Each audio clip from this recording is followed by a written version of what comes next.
नमस्कार साथियों, मैं प्रदीप कुमार सिंह, अधिवक्ता, उच्च न्यायालय लखनऊ।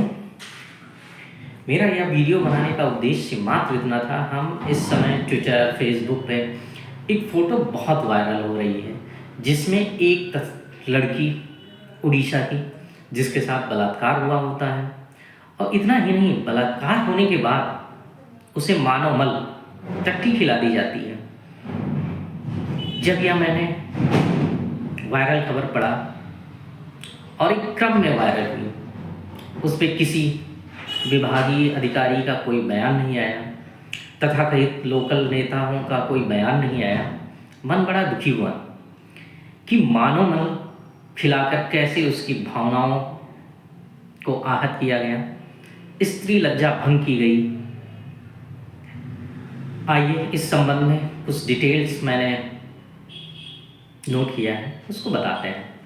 यह जो घटना है, ओडिशा के बालागीर में एक अनाथ आदिवासी लड़की जो पहले से ही जीवन के संघर्षों से जूझ रही थी, यानी का उसका पहले बलात्कार किया गया किसी व्यक्ति द्वारा, उसके साथ सार्वजनिक बलात्कार किया गया दिन के समय में, जैसा कि वायरल खबरों में आ रहा है कि 3-4 लोग मिलकर बलात्कार किए। समझ लीजिए, बलात्कार जैसा जघन्य अपराध उस लड़की के साथ हुआ। और बलात्कार ही नहीं, बल्कि उसे अमानवीय तरीके से मलमूत्र खाने के लिए मजबूर किया गया, जबरदस्ती डराकर धमकाकर, जीवन मृत्यु का डर दिखाकर उसे अमानवीय ढंग से मलमूत्र खिलाया गया। मलमूत्र खिलाया ही नहीं गया, उसके चेहरे पर लगाया गया, जैसा कि मैंने वॉलपेपर पर लगा रखा है। उसको देखिए, उसकी भावनाओं को कितना आहत हुआ, हमारी भावनाएं आहत हुई, इसलिए हमें यह वीडियो बनाना पड़ा। मलमूत्र खाने के लिए मजबूर उसे किया गया, उसके चेहरे पर लगाया गया। यही नहीं, यह घटना जातिवाद, भेदभाव, शोषण का प्रतीक है। और शोषण ही नहीं, बल्कि यह समाज के उन गहरे विभाजन और भेदभावों को भी दर्शाती है जिनका आदिवासी और अन्य पिछड़े समुदायों को रोजाना सामना करना पड़ता है।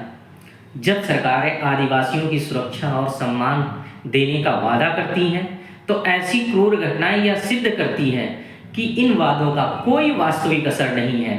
रेप जैसे जघन्य, दिन के समय पे सामूहिक रेप किया जा रहा है, मानव मल खिलाया जा रहा है, टट्टी खिलाई जा रही है, कितना निकृष्टम कार्य किया जा रहा है, कितना जघन्य अपराध किया जा रहा है। इसका किसी से कोई लेना देना नहीं। सरकारें शांत है, मानव भावना आहत हो रही है। सिर्फ जातिवाद, शोषण, SC/ST के अधिकारों की रक्षा, बहुत सारे ग्रुप बने हैं, बहुत सारे NGO चल रहे हैं, लेकिन उस लड़की के साथ क्या न्याय कोई कर पाएगा? नहीं, कुछ नहीं कर पाएगा। अभी तक कोई सोशल नेट NGOs नहीं सामने आए, कोई नेता का, किसी का कोई बयान नहीं आया है। ऐसी क्रूर घटनाएं की गई। सरकारें आदिवासियों की सुरक्षा और सम्मान का वादा कर रही हैं, लेकिन ऐसी क्रूर घटनाएं तो सिद्ध कर दे रही कि इनका कोई असर ही नहीं है।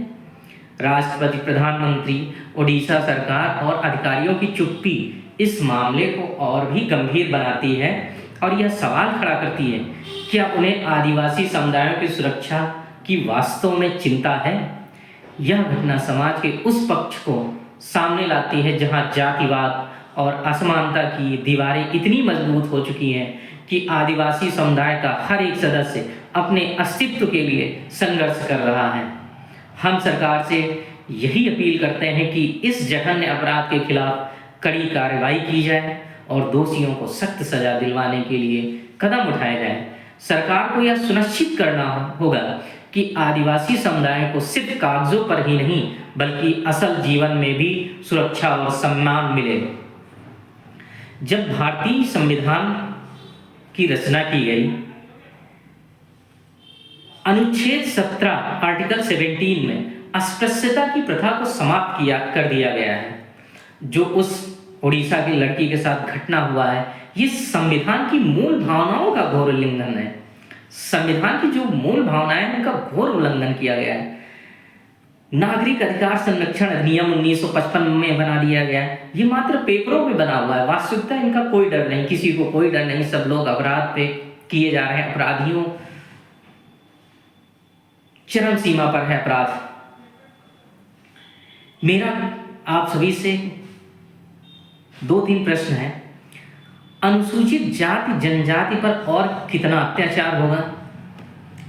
SC ST रिजर्वेशन पर कुत्तों के जैसे भौंकने वाले लोग, तथाकथित लोग, वे कहाँ गए जो आरक्षण पर भौंकते थे?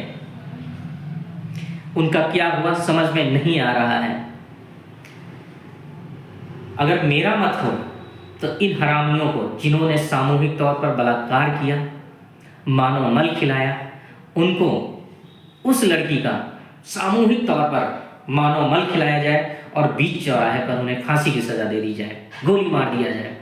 लेकिन ऐसा हो पाना असंभव है, क्योंकि यहाँ हम लॉ के अनुसार कर चलते हैं, लेकिन अपराधियों के लिए कोई लॉ नहीं होता है।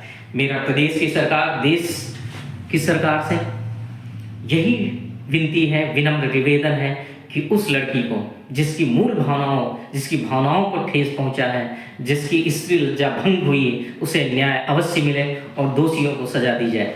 जय हिंद, जय भारत।